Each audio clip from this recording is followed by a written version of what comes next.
Hello students, चलिए अब अगला टॉपिक स्टार्ट करते हैं, हीट इंजन। जी, तो मैं आपको बता दूं हीट इंजन होता क्या है। हीट इंजन एक ऐसा डिवाइस होता है जिसकी हेल्प से हम हीट को मैकेनिकल वर्क में कन्वर्ट करते हैं। हाँ। जैसे कि फॉर एग्जांपल आप अपने व्हीकल्स वगैरह में जो इंजन्स देखते हैं वो भी एक टाइप के हीट इंजन ही हैं। वहां पर क्या होता है, वहां पर हीट को मैकेनिकल वर्क में कन्वर्ट किया जाता है। तो यहाँ पर उसका एक फ्लो डायग्राम बनाया गया है, जरा देखिएगा क्या है कॉन्सेप्ट। ये आपका हीट इंजन है। हीट इंजन क्या करता है, हॉट रिजर्वायर। जी, हॉट रिजर्वायर मतलब जिसका टेम्परेचर ज्यादा है, बहुत ज्यादा है। वहां से हीट लेता है जी, उसमें से कुछ फ्रैक्शन मैकेनिकल वर्क में कन्वर्ट करता है और बचा हुआ जो फ्रैक्शन है वो रिजेक्ट कर देता है इन अ कोल्ड रिजर्वायर। आप इसी चीज को ऐसे कनेक्ट कर सकते हैं कि जैसे इन केस ऑफ इंजन्स, जो कार्स वगैरह में इंजन्स लगे होते हैं, तो वहां पे क्या होता है कि जब फ्यूल बर्न होता है जी, तो वहां से हीट निकलती है, तो उस हीट को वो वर्क में कन्वर्ट करता है। और आपने देखा होगा कार वगैरह से धुआं निकलता है जी, तो एक्चुअली क्या है, वो लॉस है हीट का किसमें, सराउंडिंग में। जी। अगर मैं आपसे यहां पर ये चर्चा करूं कि ये बताओ कि what is the efficiency of that heat engine, जी, तो आपको देख करके समझ में आ रही होगी एक बात कि एफिशिएंसी हम ऑलरेडी जानते हैं क्या होती है, work done upon Q supplied. और क्यू सप्लाइड की वैल्यू यहाँ पे मैं क्या लिख सकता हूँ, QH। बिल्कुल। और अगर आप यहाँ पे देखें ध्यान से, सपोज यहाँ से QH अमाउंट ऑफ हीट लिया जिसमें से W वर्क किया और बचा हुआ QL रिजेक्ट कर दिया, तो by using energy conservation principle आप यहाँ पे देख पा रहे होंगे कि QH की वैल्यू को मैं लिख सकता हूँ W प्लस QL। बिल्कुल। तो यहाँ से W की वैल्यू आ जाएगी, आप QH माइनस QL, तो ये वैल्यू पुट कर दें। This is the efficiency of 1 minus QL by QH। जी, ये है हीट इंजन की क्या, एफिशिएंसी। अब हीट इंजन अलग अलग साइकिल पे वर्क कर सकता है। अगर ये हीट इंजन कार्नोट साइकिल पे वर्क करता है तो एफिशिएंसी, इस केस में इस एफिशिएंसी को आप किसके बराबर कर सकते हैं, 1 माइनस TL बाय TH। कब, जब ये हीट इंजन किस प्रिंसिपल पे वर्क करे, कार्नोट साइकिल पर। और आपको ऑलरेडी पता है कि अगर ये कार्नोट साइकिल पे वर्क करेगा तो उस केस में इसकी जो एफिशिएंसी होगी वो मैक्सिमम होगी। जी, क्योंकि कार्नोट साइकिल में आपको पता होगा कि जब वो हीट एब्जॉर्ब करता था जी, तो उस समय वहां पर टेम्परेचर क्या रहता था, TH कांस्टेंट रहता था। और जहां पे वो हीट रिजेक्ट कर रहा होता था उस समय भी टेम्परेचर क्या होता था, कांस्टेंट तो TL होता था। जी, तो याद रखिएगा, एक फार्मूला इंपॉर्टेंट आपके लिए ये है क्योंकि मोस्ट ऑफ द जो न्यूमेरिकल्स हैं वो इसी फार्मूले पे पूछे मतलब ये भी एक साइक्लिक प्रोसेस ही है। हाँ, ये भी एक साइक्लिक तो प्रोसेस मतलब सर इसको ऐसा भी लिख सकते हैं कि डेल्टा Q बराबर delta U plus delta W। हाँ, साइक्लिक प्रोसेस से डेल्टा U बराबर हो जाएगा 0। राइट। तो डेल्टा Q यहां पर हो जाएगा QH minus QL equal to work done. तो सर ये वही स्टेटमेंट घूम फिर के आ गया। बिल्कुल सही बात सर, एनर्जी कंजर्वेशन प्रिंसिपल। मतलब आप देख पा रहे हैं जैसे कि सपोज यहाँ से 100 जूल ऑफ एनर्जी ली, हाँ ऐसे ही सवाल आएंगे सर जो अभी आपने उठाया। हाँ, जी, कि 100 जूल एनर्जी ली जी, उसमें से सपोज 100 में से यहां तो कितना गया, 40 जूल। जी, तो बिल्कुल। आपको देखकर ही समझ में आ रहा है बचा हुआ कहां जाएगा, रिजेक्ट हो जाएगा। कितना रिजेक्ट हो जाएगा, 60 जूल। बिल्कुल। तो आपसे ऐसे क्वेश्चन पूछे जा सकते हैं कि बताओ अमाउंट ऑफ एनर्जी कितनी रिजेक्ट होगी, या फिर आपसे ये पूछा जा सकता है कि efficiency of a heat engine. तो देख पा रहे हो कि 100 जूल में 40 जूल आप इस्तेमाल कर पा रहे हो, या फिर आप फॉर्मूले वैल्यू पुट कर दो 40 अपॉन 100, 40%। जी, तो देखते हैं सर न्यूमेरिकल किस टाइप का हीट इंजन पे पूछा जाता है सर। जैसे कि यहाँ पे आप देख पा रहे हैं हीट इंजन है जो कि यहाँ पर एक रिजर्वायर है जिसका टेम्परेचर है 500 केल्विन। वहां से वो हीट ले रहा है और वो हीट जिस कोल्ड रिजर्वायर को रिजेक्ट कर रहा है उसका टेम्परेचर है 300 केल्विन। ये जो रिजर्वायर्स हैं हम ये मान करके चलते हैं कि इन गिवन रिजर्वायर्स का जो टेम्परेचर है वो क्या रहता है, कांस्टेंट रहता है। क्वेश्चन में क्या पूछा गया है देखते हैं, find the efficiency of a heat engine if it works on a Carnot cycle.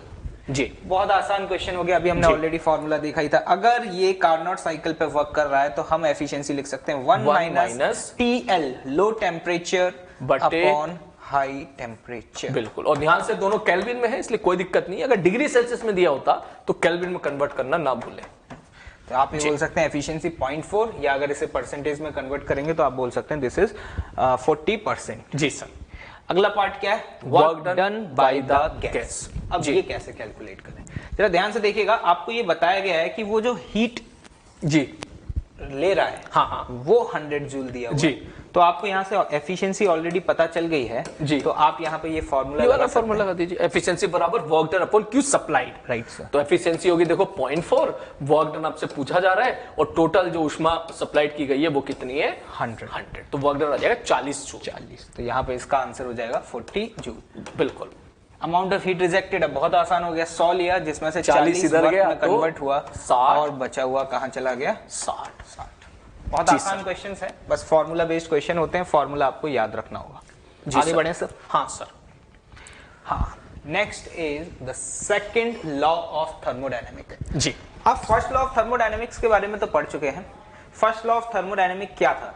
Energy conservation principal था जी। लेकिन सेकंड लॉ ऑफ थर्मोडायनेमिक आपको क्या बताता है कि कोई भी इंजन ऐसा पॉसिबल नहीं हो सकता जिसकी एफिशिएंसी 100% हो। मतलब इसी बात को मैं ऐसे भी बोल सकता हूं कि अगर हॉट रिजर्वायर से हीट ली है तो ऐसा पॉसिबल ही नहीं है कि उस पूरी की पूरी हीट को वर्क में कन्वर्ट किया जाए। बिल्कुल। गारंटी है इस बात की कि कुछ ना कुछ हीट जो है वो रिजेक्ट होनी ही होनी है। जी। तो मतलब वही स्टेटमेंट यहाँ पे लिखा हुआ है कि ऐसा पॉसिबल ही नहीं है कि पूरा का पूरा मैकेनिकल वर्क में हम कन्वर्ट कर सकें। It is impossible to convert heat completely, पूरा का पूरा वर्क डन आप मैकेनिकल वर्क में कन्वर्ट नहीं कर सकते। और दूसरा एक और बात बता देता हूँ, सेकंड लॉ ऑफ थर्मोडायनेमिक आपको ये भी बताता है कि what will be the direction of energy flow. हाँ, जैसे कि फॉर एग्जांपल मैं आपसे एक सिंपल सा क्वेश्चन पूछता हूँ कि जैसे एक कंटेनर है, इस कंटेनर के अंदर पानी भरा हुआ है, ठीक है, और ये कंटेनर है 100 डिग्री सेल्सियस पे और सराउंडिंग का टेम्परेचर है सपोज 40 डिग्री सेल्सियस। जी।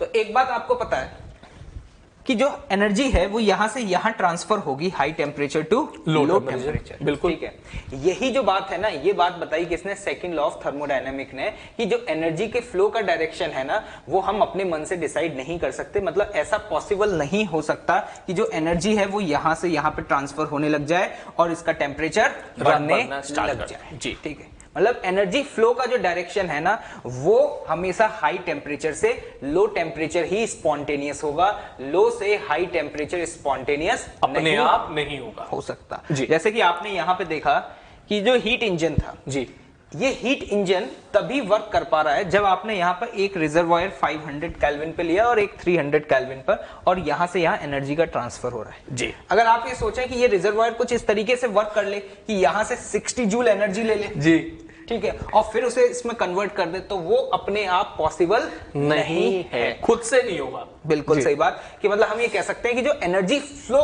किस डायरेक्शन में करेगी ये डिसाइड करता है सेकंड लॉ ऑफ थर्मोडायनामिक्स। जैसे इसी बात को आप ऐसे भी समझ सकते हैं, जैसे कि एक बॉल मैंने यहाँ पे कंसिडर करी, जी, इस बॉल को मैं जैसे ही रिलीज करूंगा तो ये बॉल कहां मूव करेगी? नीचे की तरफ। तो हम ये कह सकते हैं इस दौरान इसकी पोटेंशियल एनर्जी काइनेटिक एनर्जी में कन्वर्ट हो रही थी, और जब ये बॉल यहाँ पे टकराएगी तो हो सकता है उस काइनेटिक एनर्जी का कुछ फ्रैक्शन जो है वो हीट में कन्वर्ट हो जाए या साउंड एनर्जी में कन्वर्ट हो जाए। क्या इसका रिवर्स प्रोसेस पॉसिबल है? आपको ये समझ में आ रहा है रिवर्स प्रोसेस क्या होगा कि ये बॉल यहाँ रखी हुई थी और एकदम से हवा में ऊपर चले जाए जी। तो आपको पता है कि अगर ये ऊपर जाएगी, अगर ऐसा रिवर्स प्रोसेस अगर पॉसिबल होता तो उस केस में भी एनर्जी कंजर्वेशन प्रिंसिपल तो लगता जी, लेकिन आपको पता है कि उस केस में ये अपने आप प्रोसेस पॉसिबल नहीं होता। सर ये बात सर ने बहुत अच्छी बात बताई कि अपने आप अगर हो जाता तो इतने बड़े हवाईजहाज हैं, इतने बड़े जेट रॉकेट वगैरह, वहां पे तो चीजें बहुत आसानी हो जाती है सर। बिल्कुल, मतलब आपको देखकर ही समझ में आ रहा है कि एनर्जी का जो फ्लो का डायरेक्शन है वो कोई एक पर्टिकुलर डायरेक्शन होगा। एनर्जी अपने आप किसी भी डायरेक्शन में फ्लो नहीं हो सकती। जी सर। तो ये याद रखिएगा सेकंड लॉ ऑफ थर्मोडायनेमिक का स्टेटमेंट। आगे बढ़ते हैं। हाँ, नेक्स्ट टर्म रेफ्रिजरेटर। जी, रेफ्रिजरेटर आपके घरों में होंगे फ्रिज, ठीक है। आपको पता है कि उसका पर्पस क्या होता है? उसका पर्पस ये होता है कि हम कोई भी मटेरियल या कोई भी फूड सब्सटेंस जब रेफ्रिजरेटर के अंदर रखते हैं जी, तो उसको वो कूल रख सके, ठंडा कर देता है। बिल्कुल जी। तो देखते हैं कि पर्पसफुली वो करता क्या है। जैसे कि ये है इंटीरियर स्पेस ऑफ रेफ्रिजरेटर, जी, ठीक है। रेफ्रिजरेटर क्या करता है? यहां से हीट लेता है और सराउंडिंग में क्या करता है?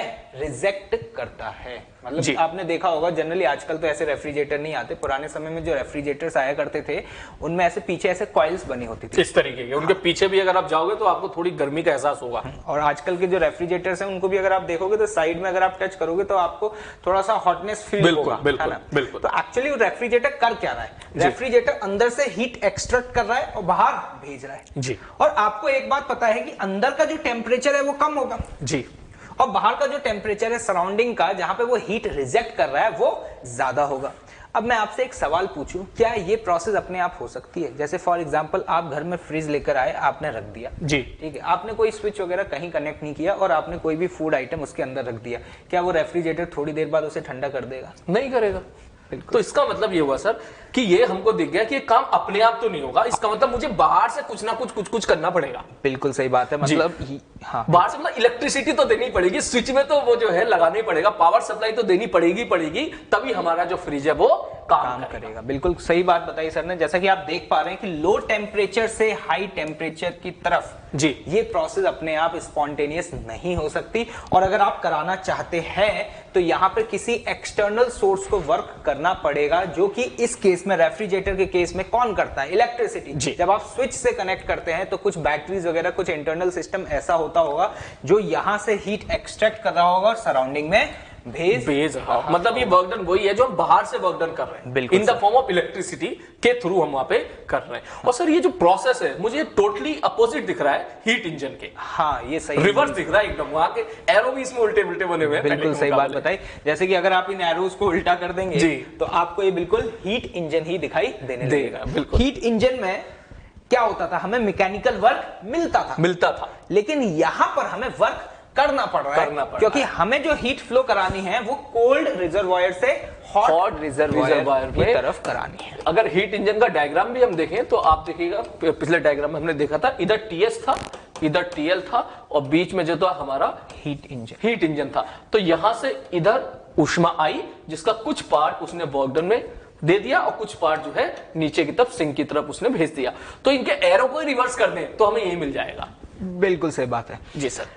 तो अब आप यहाँ पे देख पा रहे हैं कि इन केस ऑफ रेफ्रिजरेटर हम एफिशिएंसी की तो बात ही नहीं करेंगे। There is no logic to talk about efficiency, क्योंकि एफिशिएंसी की बात तब करते हैं जब हमने कुछ सिस्टम को हीट दी हो और हमें कुछ वर्क मिला हो। यहाँ तो वर्क मिल नहीं रहा, यहाँ तो इवन वर्क सिस्टम के ऊपर करना पड़ रहा है। जी सर। तो इन केस ऑफ रेफ्रिजरेटर, जैसे कि मेरे पास 2 रेफ्रिजरेटर है और मैं ये कंपेयर करना चाहता हूँ कि which one refrigerator is better, कौन सा रेफ्रिजरेटर अच्छा है। तो वहां पर उसके लिए हम एक टर्म डिफाइन करते हैं COP, जिसका मतलब है कोफिशिएंट ऑफ परफॉर्मेंस। और सपोज इसे हम यहाँ पे रिप्रेजेंट कर रहे हैं किससे? बीटा से।